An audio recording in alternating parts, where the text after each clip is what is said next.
Alright, let's do this. This episode of Coffee and Carnifexes, I'm going to talk about getting started with Tyranids. I think right now's a really weird time to come into it as like a new collector.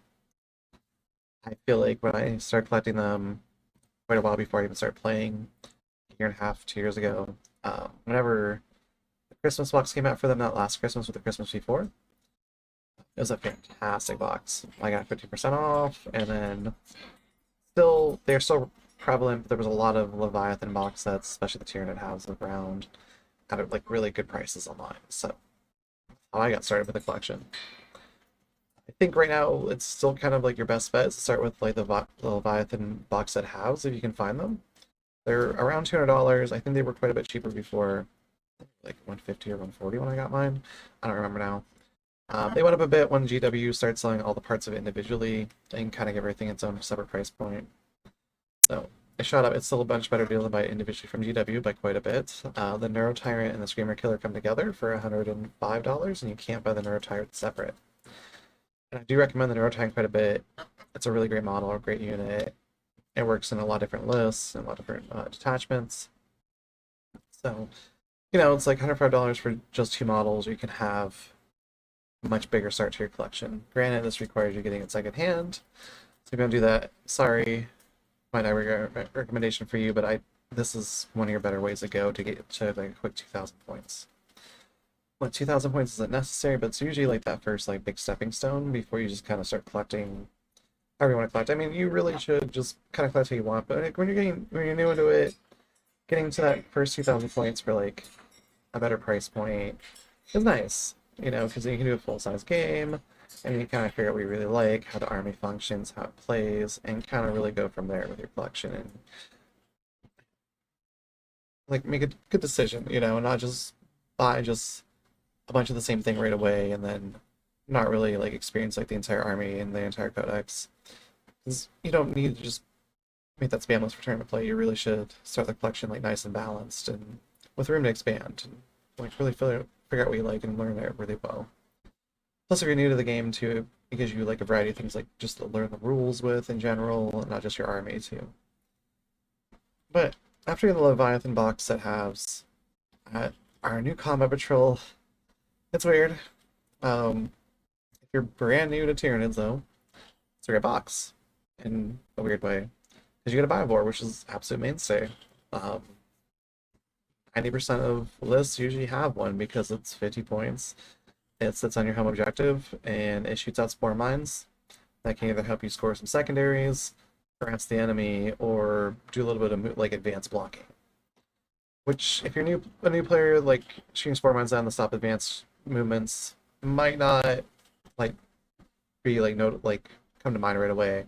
But they have a lot of utility though, and that's only 50 points. It's going to see your home objective. We don't have sticky objectives unless you're in a simulation swarm, so it's really good. And Gene Stealers are fantastic.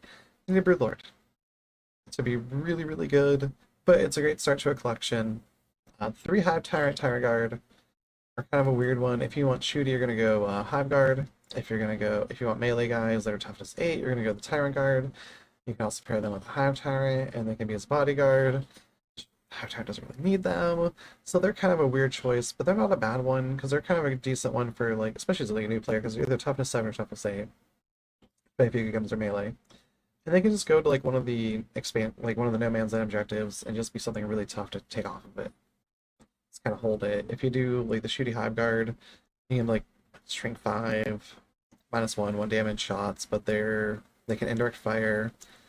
Hive Guard in general can overwatch on 4s if they're sitting on an objective. It's 5s in general.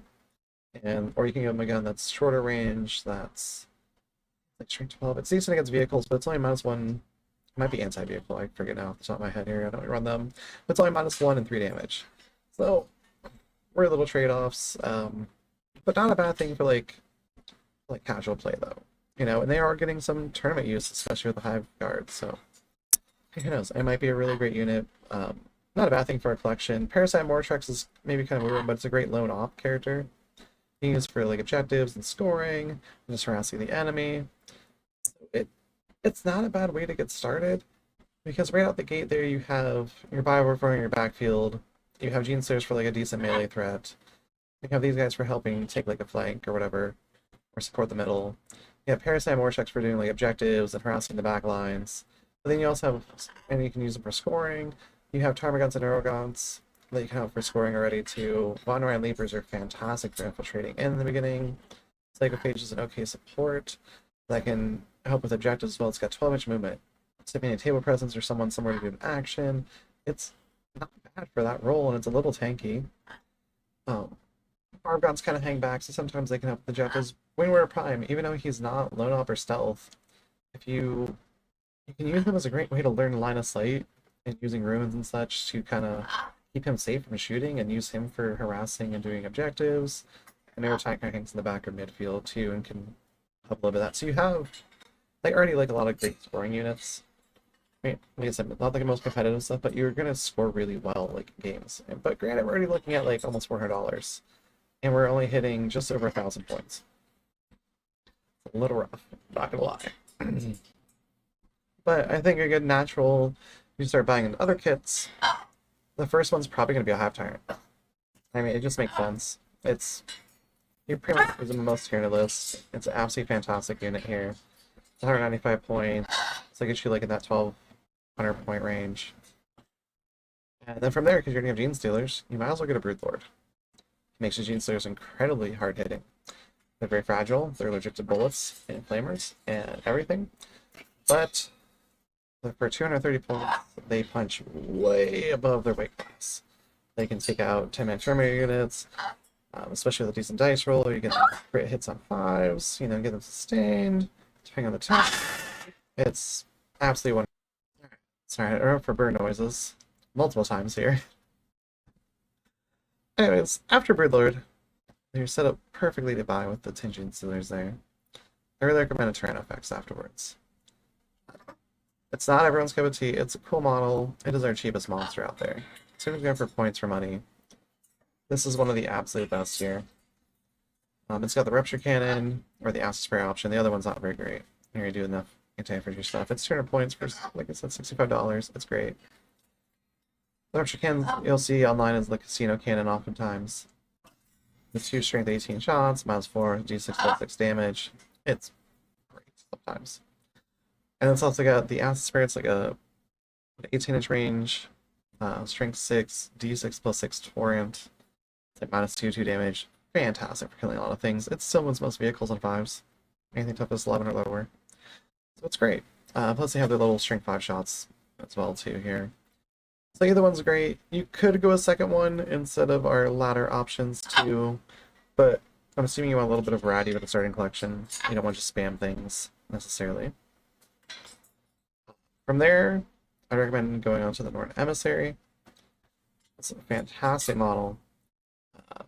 Toughness 11, 2+ save, 4 up invuln, 5 up feel no pain on its home objective, which you're probably going to pick one and not the other role. Its damage output isn't like amazing, but it's a big tank. It's going to take primaries. It's fantastic. Your opponent has to deal with it if it takes center, which I've been playing around with it taking the expansion objectives instead, because you know if they really want to deal with it, they got to shift more of their army that way, and that takes it away from the center and the other flanks. So just something I'm playing around with depending on my matchups and everything. But really great unit.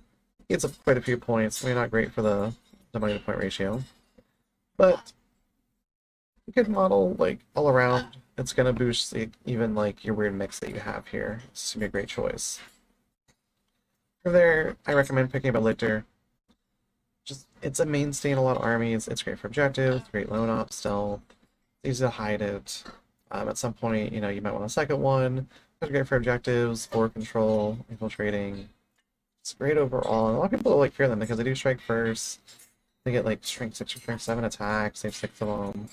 They have precision, so they can take out characters potentially, like especially like lesser characters. And then I would probably round it out with an extra pin to give you a little bit more shooting. It is also a pretty typical mainstay of Tyranids because it's got the D6 plus 3 blast.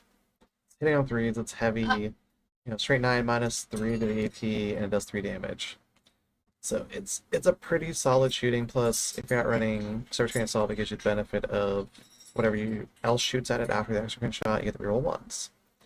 It's only toughness 10 with like a 3+ save though. But it's got 36 inch range, so it can chill back. It's great shooting. It pairs really well with the Hive Tyrant.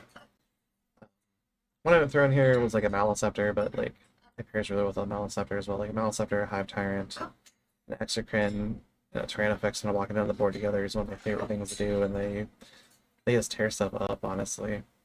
But that puts you to like around 2,000 points, like 2,000 points, I think exactly, or really close, depending on how you build the Hive Tyrant or Tyrant Guard, or Hive Guard or Tyrant Guard.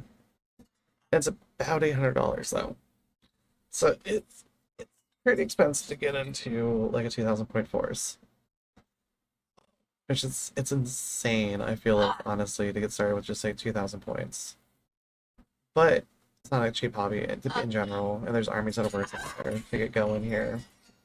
But this gives you like a really great foundation for a full collection. So as you go expand out, or you decide you want tournament play, or build specific detachments out, you can do that. I mean, so it's a great start. You have tons of scoring units, you have objective units, you still get tank units, things with deep damage output.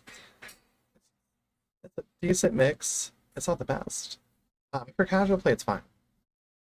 You know, it's fine to throw down in casual games and then experiment with here and to learn and just fine tune yourself and kind of go from there. It's we're kind of a weird state because we don't have like the best combat patrol, like one you can buy two of. So like I would definitely would not recommend two of that combat patrol. I do not recommend two Leviathan box sets. Again, I kind of lucked out when I was starting this because all the stuff in the Leviathan boxes was sold singly really cheap. I also have like 3 psychophages because of that. I got them for like two of them for like $15 a piece. I also found Screamer Killers were cheap, so I actually like I have 2 Screamer Killers because I bought one for like 15 or 20 bucks. So there was like really crazy deals like a year and a half, 2 years ago on some of this stuff here. The GW kind of priced it all out. Ones, like I said, you could switch out, like if you just want to make it as cheap as possible. You could take a second Tyrannofex instead of doing the Exocrine, because you already have a lot of scoring units swing with this. But the Exocrine is really solid. You know, because a fair bit of monsters between a Hive Tyrant, a Tyrannofex, a Norn, and an Exocrine, and the Psychophage and the Screamer Killer. So honestly, and then Neurotyrant, so it's not too bad. The Zoanthropes are also another one you could really consider switching instead because you do have the Neurotyrant. You could send them with the zones. But 3 of them was like $100 or 100 points. I think it's like $60 box as well. So you could switch it out for something else in here too. Like maybe if you didn't want the extra cran, do Zoanthropes instead. Or if you just didn't want the Broodlord or whatever, you could do that instead too, you know, and kind of fidget the points around. So there's some options, you know. It's a great foundation to get you started. I feel like the idea of assimilation, then you can start getting more Ripper. Well, you get Rippers as you collect stuff. But pick up like maybe more Psychophages you can find them, or get from GW, or get from, you know, a disco vendor. And then you get more, and then get like another Norn and build the assimilator. You know, get you some options. It's great.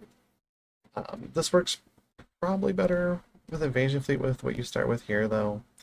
Invasion Fleet's just, you know, our Swiss Army Knife detachment. I feel like, though, it's a discussion for another video. The problem with that detachment is, especially as you're a new player, as I experienced this, you start relying on the Feel No Pain too much. And the Feel No Pain's not necessarily the best thing in the detachment. Sometimes critting on 5s is way better depending what you're up against, but it's kind of like more experience, like learning to play the game, especially when you start playing other detachments and don't rely on Feel No Pain so much. But that's not really a discussion for this here, I feel like. Anyways, thanks for listening out.